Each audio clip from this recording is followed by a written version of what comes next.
plaidoyer est lancé pour le financement du projet Fonds pour l'égalité des genres dans la lutte contre le paludisme. Les acteurs impliqués appellent à un soutien accru pour renforcer la lutte contre cette maladie en République démocratique du Congo-Rwanda.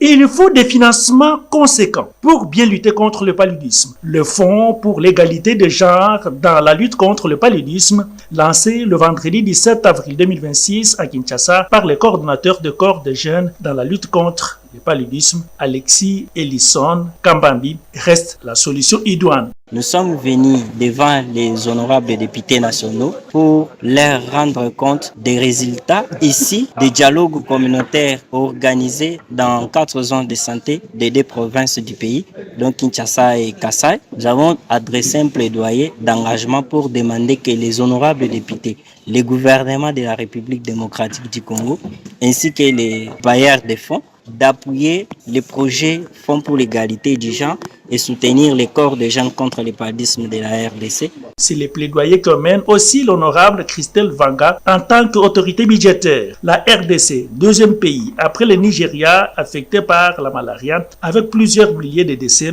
cette maladie mérite d'être éradiquée. Tout d'abord, il faut avoir un budget sensible à la question du paludisme. Nous allons nous mettre ensemble, vraiment réfléchir. La RDC a quand même pris pas mal d'engagements, que ce soit sur le plan régional, continental, même international. Est-ce qu'il y a eu des progrès? Voilà toutes ces questions qui seront certainement sur la table sur la question du paludisme. Et l'on doit se battre de manière multiforme pour que cette maladie soit désormais inscrite dans le passé. Pour le directeur du PNLP, le paludisme demeure un problème majeur de santé publique en RDC. Le président du réseau parlementaire dans la lutte contre le paludisme a souligné que cette maladie n'est pas seulement une question de santé, c'est aussi un problème de développement, de la justice sociale et de l'équité des médecins chefs de zone. À l'instar de James Banda, membre du staff de l'Alliance des dirigeants africains contre le paludisme allemand et superviseur des activités du projet Fonds d'égalité des genres dans la lutte contre le paludisme en Afrique, ont participé à cette activité